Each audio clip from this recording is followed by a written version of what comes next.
ஓம் முருகா போற்றி, கந்தா போற்றி, கடம்பா போற்றி, கதிர்வேலா போற்றி, அறுவடை வீடு கொண்ட முருகப்பெருமானே போற்றி போற்றி. என் செல்ல பிள்ளையே, திருச்செந்தூர் முருகன் அருளால் இதை கேட்டு நீ முடிப்பதற்குள் நிச்சயமாக நீ நினைத்ததெல்லாம் 100% நடந்தே தீரும். நான் சொல்வதை கேட்டால் நீ மகிழ்ச்சியான பாதையில் பயணிக்கப் போகிறாய். ஆம் செல்லமே, உற்சாகத்தோடும் நம்பிக்கையோடும் அந்த பாதையில் ஒரு வளமான வாழ்க்கையை நோக்கி செல்லப் போகிறாய். உன் மனதில் உள்ள கவலை, கலக்கம், சந்தேகம் எல்லாவற்றையும் துறந்து உன் முருகப்பெருமானின் ஆசீர்வாதத்தால் சந்தோஷமாக வாழப்போகிறாய். உனக்கு நல்ல காலம் வந்துவிட்டது என் செல்லமே. இனி நீ உன் வாழ்க்கையில் வளர்ந்து உயர்ந்து கொண்டே செல்லப் போகிறாய். நல்ல செய்தி ஒன்று கேட்டு உன் உள்ளம் ஆனந்தத்தில் பூரிப்படையப் போகிறது. வாழ்க்கையில் உனக்கு தேவையான எல்லாமே உன் கையில் கிடைக்கப் போகிறது. எதிர்பாராத காரியம் எல்லாம் நிச்சயமாக நடக்கப் போகிறது. நல்ல செய்தியை கேள். நிச்சயமாக நீ விரும்பிய ஒன்று உன் கையில் கிடைக்கும். கிடைத்ததும் நன்றி சொல்ல துள்ளி குதித்து என்னிடம் ஓடோடி வருவாய் என் செல்லமே.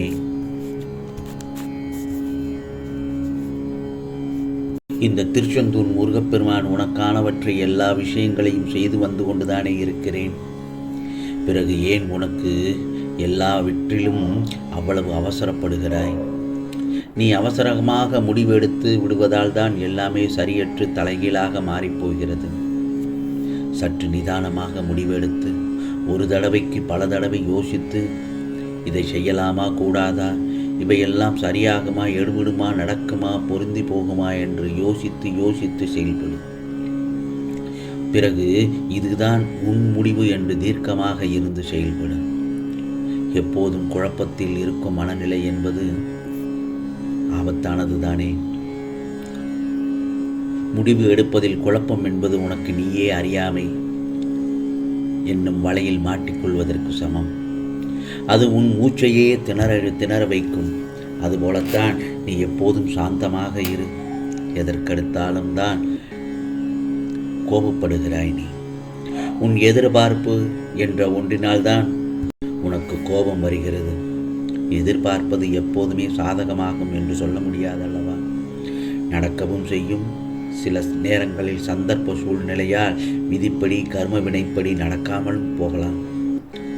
நாம் அதை ஆபத்தாக்கி விடக்கூடாது. நீயோ ஏதாவது ஒரு கற்பனையில் மிதந்து விடுகிறாய். வாழ்க்கையை நல்லபடியாக வாழ வழி நடத்தி செல்.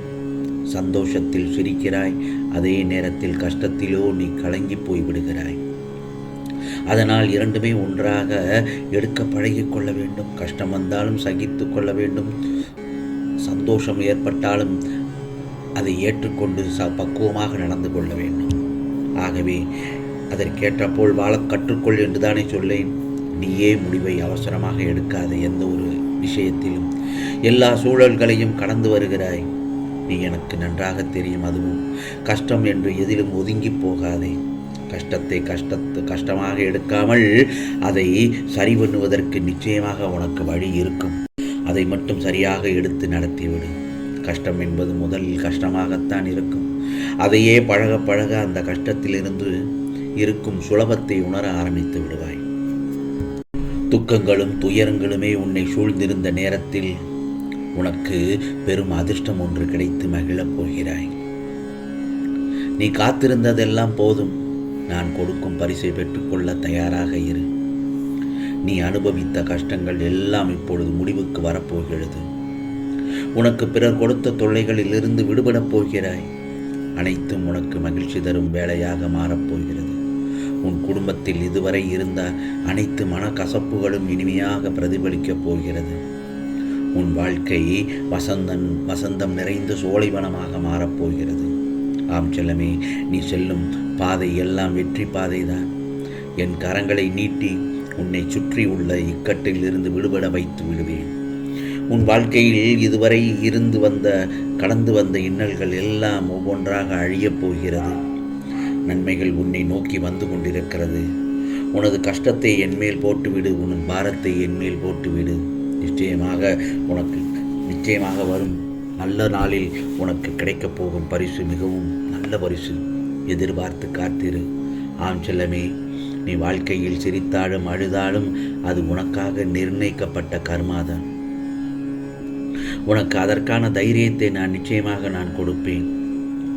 எந்த ஒரு தருணத்திலும் கோழையாக மட்டும் நீ இருந்துவிடக்கூடாது. கர்மாவை தாண்டித்தான் வர முடியும். இது தெரியாமல் இந்த உலகை விட்டு செல்லப் போகிறேன் என்று கோழையாக ஏன் பேசுகிறாய்? மனதளவில் கூட உனக்கு கோழைத்தனம் இருக்கக்கூடாது. என்றைக்கும் துன்பத்திலிருந்து தப்பிக்க தவறான வழியை தேடக்கூடாது. நியாயத்தின் வழியில்தான் துன்பத்தை கடக்க வேண்டும் என்பதை முதலில் நீ புரிந்து கொள்ள வேண்டும். நீ வாழும் நாட்களை ஒருபோதும் நரகமாக்கக்கூடாது. வாழ்க்கையில் நடக்கும் கஷ்டங்களை யதார்த்தமாக எடுத்துக்கொண்டு அதை கடந்து செல்ல உன் மனதை தைரியமாக்கிச் செல். அது உன் தடைகளையே தகர்த்திவிடும். வாழ்க்கையில் கஷ்டங்களும் இன்பங்களும் நிரந்தரமல்ல என்று நினைத்துக்கொள். இதை நான் பலமுறை உன்னிடம் கூறிவிட்டேன். உன்னை சூழ்ந்துள்ள ஏமாற்றம், துரோகம், வஞ்சகம், ஏழ்மை, இன்னும் பல துயரங்களும் நீங்க என்னிடம் வேண்டி கேட்டுக்கொள்கிறாய். இவற்றையெல்லாம் தீர்த்து வையுங்கள் முருகா என்று என்னிடம் மன்றாடுகிறாய். உன் மனதில் இருப்பதை நான் அறிவேன். துயரங்களிலிருந்து தப்பிப்பது, விடுபடுவது எப்படி என்று தூக்கமில்லாமல் யோசிக்கிறாய். இதற்கெல்லாம் நல்ல முடிவுதான் சீக்கிரமாக கிடைக்கப் போகிறது. உனக்கானது நல்லது நடக்கப் போகிறது என் செல்லமே. கவலைப்படாதே. இனி நீ எல்லாம் செல்லும் பாதையெல்லாம் வெற்றி என்று சொன்னேன் அல்லவா? உனக்கு நல்லது நடக்கப் போகிறது. இந்த முருகப்பெருமானின் அருளும் ஆசையும் பெற்ற என் செல்ல பிள்ளையாக நீ மகிழ்ச்சியாக வாழப்போகிறாய். இது திருச்செந்தூர் முருகனின் அருள்வாக்கு என் செல்லமே. ஆகவே நீ வேண்டும் என்றாலும் வேண்டாம் என்றாலும் உன் வாழ்விற்கு உகந்த உறவை, உன் மனம் விரும்பும் உறவை நான் உனக்கு அனுப்பி வைப்பேன். சண்டைகளை நினைத்து கவலைப்படாதே. உன் போராட்டமான வாழ்க்கையை இனிப்பாக மாற்றப் போகிறேன். உன்னை காயப்படுத்தியவர்களும், உன்னை வேண்டவே வேண்டாம் என பிரிந்தவர்களும் உன்னை பற்றி புரிய வைத்து உன்னை தேடி வரவழைக்கப் போகிறேன். நீ உறவுகளை நினைத்து எப்போதும் ஏங்காதே. எல்லோருடனும் சேர்ந்து சந்தோஷமாக வாழப்போகிறாய். நீ இழந்ததை திரும்ப பெறப்போகிறாய் என் செல்லமே. உன் வாழ்க்கை இன்றிலிருந்து சந்தோஷம் நிறைந்ததாக மாறப்போகிறது. இனி உன் பாதை அனைத்தும் சந்தோஷம் நிறைந்ததே தான். உன் சந்தோஷம் தரும் அனைத்தும் உன் இல்லம் தேடி வரப்போகிறது. வாழ்க்கையில் இனி கஷ்டம் என்பது உனக்கில்லை. எல்லாம் முடிவுக்கு வரப்போகிறது. இது திருச்செந்தூர் முருகனின் அருள்வாக்கு, சத்திய வாக்கு. உனக்கானதெல்லாம் நிச்சயமாக நல்லது நடக்கும். நல்லது மட்டுமே நடக்கும். அதுவும் நன்மையாகவே நடக்கும். ஓம் முருகா சரணம். ஓம் முருகா சரணம். ஓம் முருகா சரணம்.